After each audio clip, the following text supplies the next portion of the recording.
Nasa garden si Bianca kasama sila Mama Lauren at Sophia. Pinatulog ni Lexie ang kambal kaya naiwan siyang kasama ang mag-ina. Iha, nabanggit ni Brian na babalik ka sa pag-aaral. Anong course ba ang kukunin mo? Tanong ni Mama Lauren sa kanya. Architecture po sana. Nahihiyang tugon niya rito. Naiilang siya sa ina ng asawa. Well, that's great. When you graduate, you can help Kuya Brian with his infrastructure project. O bakit hindi ka na lang mag-fine arts? You paint right. Excited ako sa portrait na gagawin mo para sa kambal. Wika naman ay Sophia. Kausapin ko muna si Brian. Di po ba malapit ng eleksyon? Tugon niya. Iha, wag mong problemahin ang eleksyon. Manalo matalo, ang asawa mo ay tutuloy naman o tuloy-tuloy naman ang pagtulong ng pamilya natin sa mga tao. Ang ipinag-aalala ko ay ayos lang ba sa'yo dahil malaking responsibilidad ang nakaatang bilang asawa ng gobernador. Magulo ang politika, Iha. Kailangan maging matatag ka. Seryosong hayag nito. Nauunawaan ni Bianca ang tinutukoy ng mama ni Brian. Di sinasadyang narinig niya ang naging pag-uusap nito at ni Brian. Iho, she's so young. Usal ni Mama Lauren kay Brian. It didn't bother us, Mama. Kung ang inaalala niyo ay ang sasabihin ng mga tao, I don't care. Seryosong sagot ng asawa niya. You know, that's not my point. I'm not concerned about what people will think. She's so fragile, son. Napakabata niya pa para sa pag-aasawa at sa agwat ng edad niyo. How will she handle you? Busy ka sa paglilingkod. Do you think it will be okay? Paano if she get pregnant? Handa bang asawa mo? Mahabang sagot ng ina nito. Ma, malaki din ang agwat ng edad niyo ni Papa. Diva, it didn't matter. So what is the difference between us? Between me and my wife? Hayag nito. Pag-ibig ang dahilan ng pagpapakasal ko sa papa mo, anak. Seryosong sagot nito kay Brian. Nawalan ito ng kibo na kinakirot ng puso ni Bianca. Tamang mama ni Brian dahil binili lang siya ng asawa. Ang pagpapakasal nila ay isang business deal para sa pagbibigay niya ng tagapagmana nito at pagtakas para sa kanya. Just be yourself, Bianca. Wika ni Sophia sa kanya na nagpatigil sa pag-aalala niya sa narinig na usapan ni Brian at ang mama nito. I'm sure she can handle it, Mama. Baling ni Sophia sa ina. I'm sure she is Sophia. Anyway, Bianca, we will be guiding. So, don't worry about anything, lalo na sa politics. Inabot nito ang kanyang kamay at hinaplos ito. Nagtatakang tiningnan niyang biyanan. Brian can be difficult most of the times. You will need lots of patience and understanding. My son's been through a lot and he needs someone who will never give up on him no matter what. May namumuong luha sa mga mata nito. Namasa ang kanyang mga mata dahil ramdam niya ang bigat ng sinasabi ng biyanan. Opo, Mama. Buong sinseridad na wika niya rito. Salamat, Iha. Naluluhang nakangiti ito sa kanya.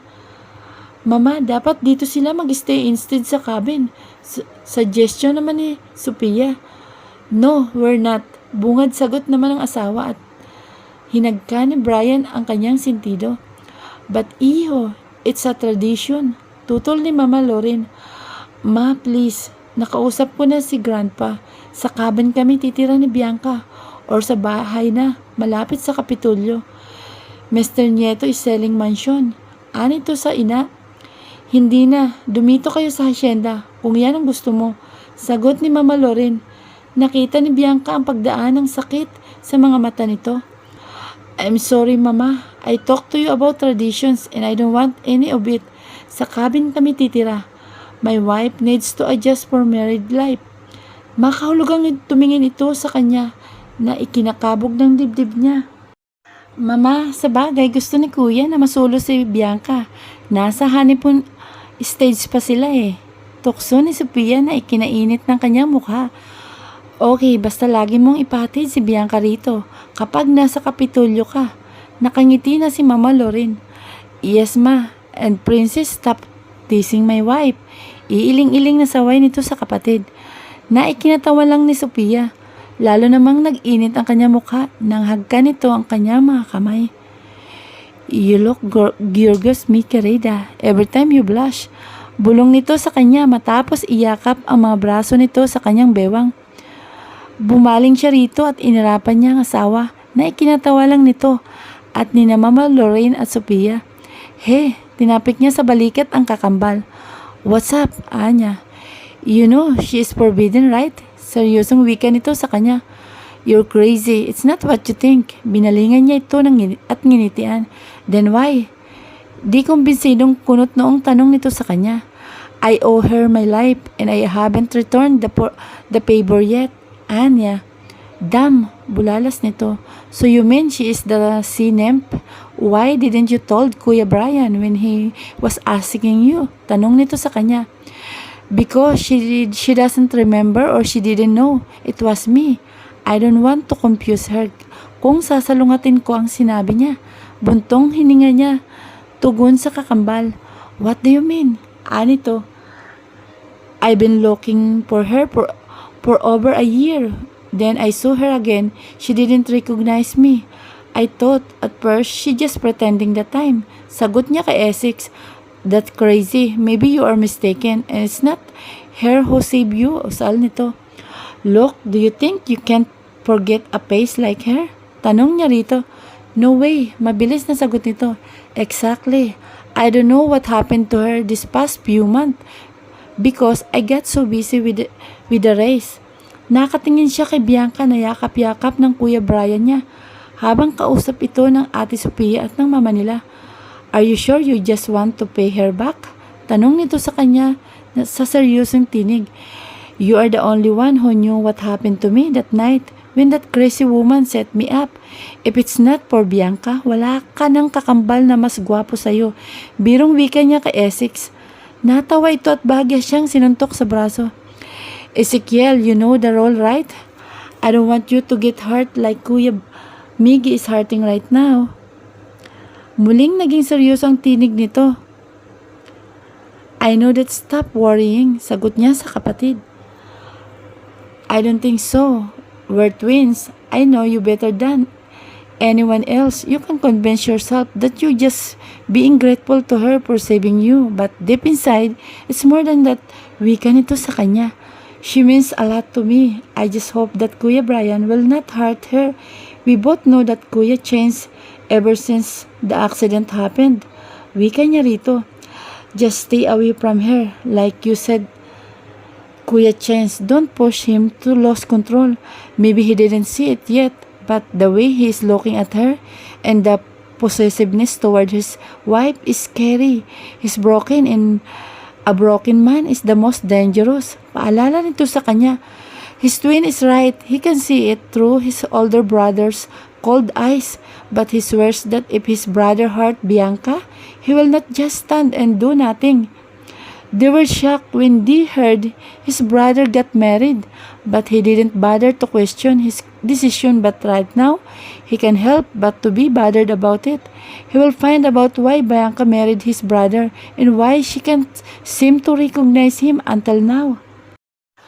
Gob, ready na po ang campaign team. Pagbibigay alam sa kanya ni Louie. Gracias. Naiayos mo na ba yung pinapagawa ko sa'yo? Tanong niya sa binata.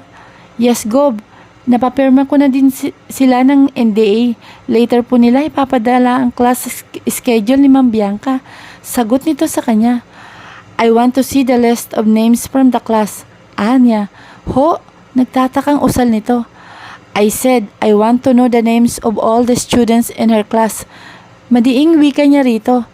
Masusunod po, Gob. Ginalaw nito ng ilang ulit ang salamin nito sa mata. Spill it out. Malamig niyang wika rito. Gob, wag niyo pong mamasamain. I know we are after the safety of your wife, but don't you think it's too much? Ang buong faculty ay ipa-background check natin, and I know you are asking the names of the students in her class because we will do the background check for all of them. Kinakabahang hayag nito. Thank you for reminding me, Louie. Get all of them checked, but I want the report on my desk tomorrow. Tomorrow morning. Seryosong wika niya rito. I have my reasons. Maya-maya idagdag nito. Okay po, Gob. Anito. Nasa kalagitnaan sila ni Louie sa paghahanda ng agenda para sa meeting niya nang kumatok ang kanyang sekretary. Gob, pasensya na po. Iabot ko lang po itong dala ni Mang Anton. Sumungaw si Melissa na siyang sekretary ng tanggapan niya. Bit-bit nito ang isang paper bag. Inabot ni Louie ang dala nito. Salamat, Melissa. Makakalabas ka na. Seryosong wika ni Louie sa babae.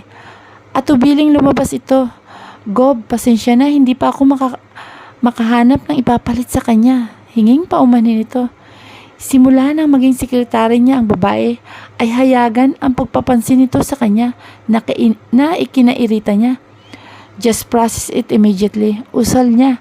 Sige po, follow ko sa HR. Wika nito. What? Kunot noong punay niya rito dahil todo ang pagkakangiti nito habang nakasilip sa bukas na paper bag. Hindi ito kumibo at nakangiting inabot sa kanya ang dinala ni Mang Anton. Nagtatakang kinuha niya ito at binuksan. Napangiti si Brian sa laman ng paper bag. 4 na food container. Ang isa ay may nakadikit na sticky note mula sa asawa. Kinuha niyang note at nakangiting binasa.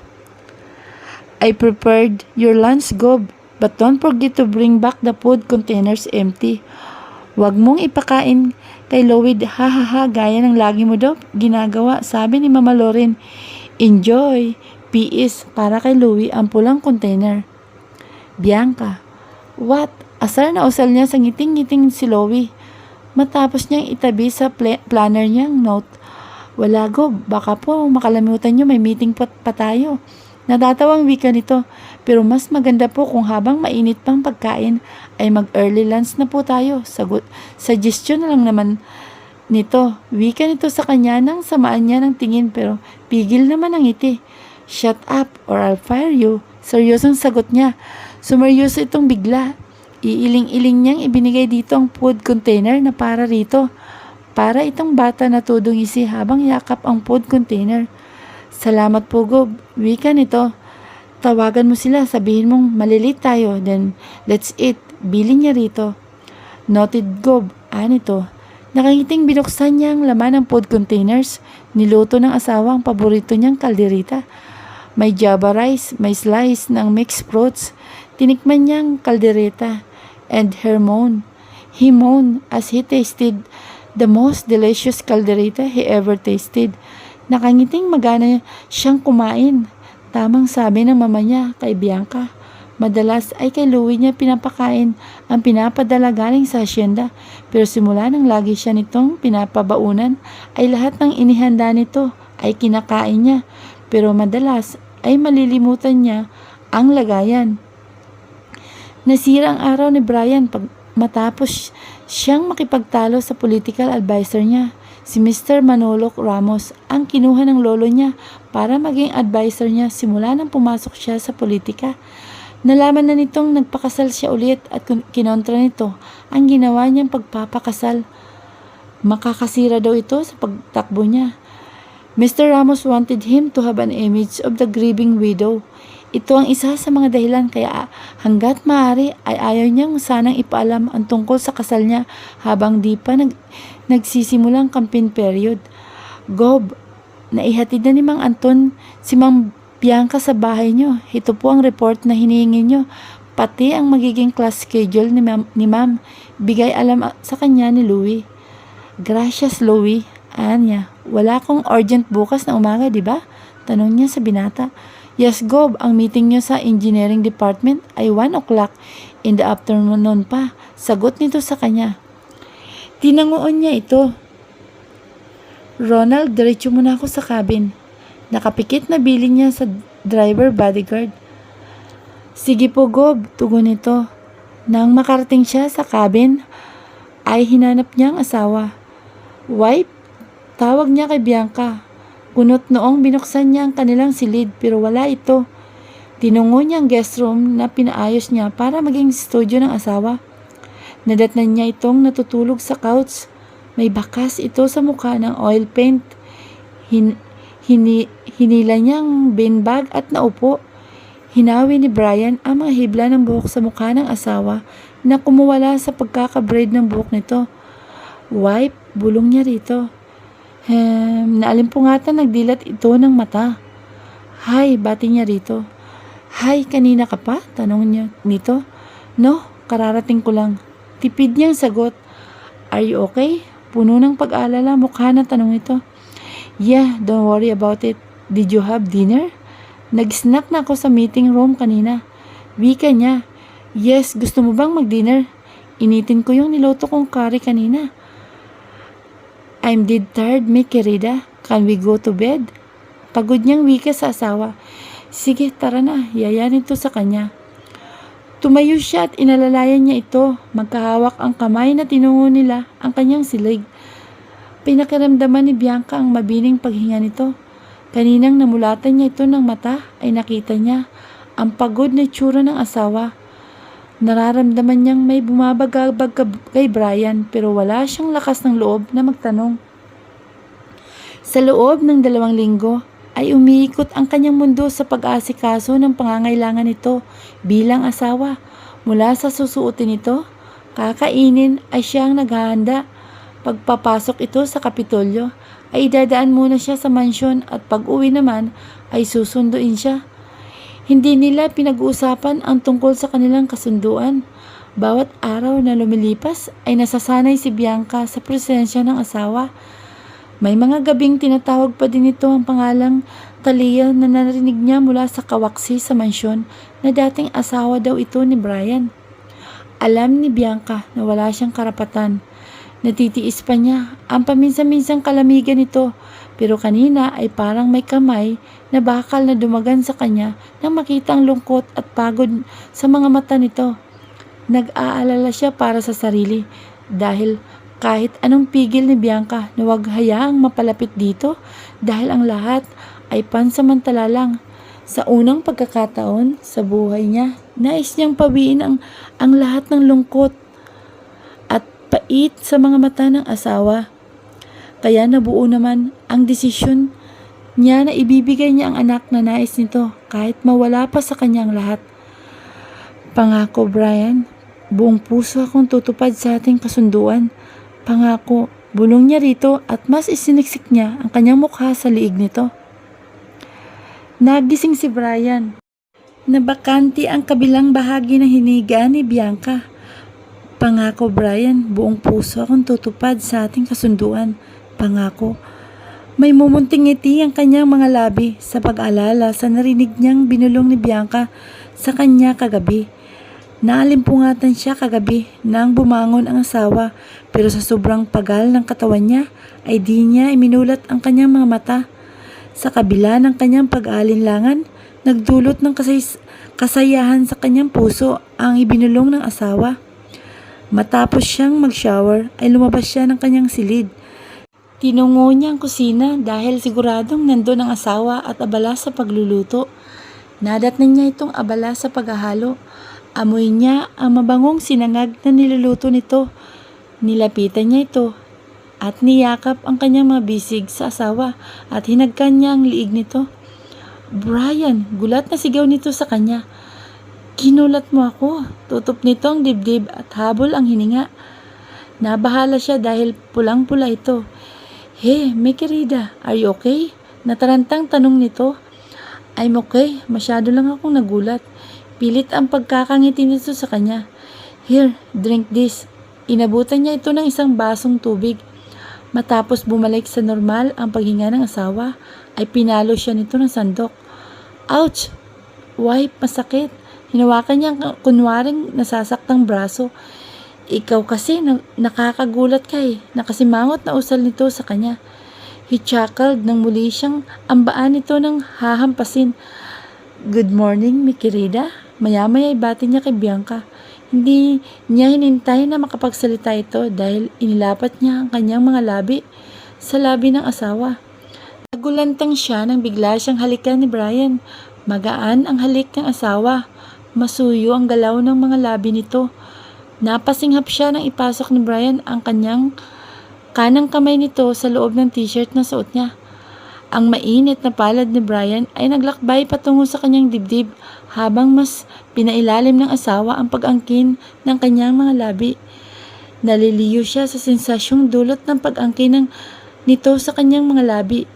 Ginaya ni Bianca ang bawat paggalaw ng mga labi ni Brian. Iniyakap niya ang kanyang mga kamay sa liig ng asawa at mas hinapit siya nito upang mas magdikit ang kanilang katawan. Kakaibang init ang dulot ng ginagawa nito sa kanya. Para siyang nilalagnat na di mawari. Kapwa habol nila ang kanilang paghinga nang maamoy nila ang nasusunog na niluluto niya. Naubo siya sa usok na nagmumula rito. Kinabig siya ng asawa palayo sa kitchen counter at dali-daling pinatay nito ang stove. Makalipas ang ilang sandali nang humupa ang usok mula sa nasusunog na kawali ay nagkatinginan sila at sabay silang humagalpak ng tawa. Galak ang kanyang puso sa nakikita niyang pagtawa ni Brian. Nagmukha itong late 20s lang. Damn, that was close, anito. Paano na yan? Natatawa niyang tanong kay Brian. Nakatayo sila sa harap ng sunog na sinangag. Nagkulay uling ito. Punta tayo kina mama. Baling na sagot nito sa kanya. Nakangiting tumango siya rito. Mag-aayos lang ako, paalam niya rito. Kinabig siya nito at mabilis na hinagkan ang kanyang mga labi na mainit niyang tinugon. You are the fast learner, mi querida. Can't wait to teach you more. Masuyong bulong nito sa kanya na kinainit ng kanyang mukha nang makuha ang ibig sabihin nito. Nagugutom na ako. Natawa siya nang kumulo ang tiyan niya. Okay wife, go ahead. I'll take care of it. Nakangiting tukoy nito sa sunog na kawali. Okay, nakangiting sagot niya. Tita Bianca, tumitiling bati sa kanya ni Drea. Akay-akay ito ni Lexi.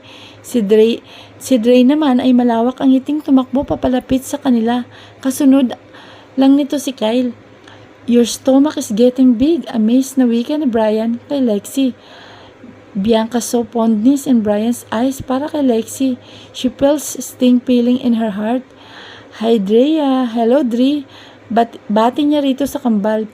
Pilit niyang binaliwala ang kanyang nararamdaman. Tita Bianca, Dre's been telling Wella and the rest of our playmates that you are his girlfriend. Kwento ni Drea sa kanya. What? Kunot noong wika ni Brian na kay Kyle nakatingin ng masama. Unti-unti nang nahuhulog ang loob ni Bianca sa asawa. Pariho kaya sila ng nararamdaman? Atin pong aalamin sa susunod ng kabanata.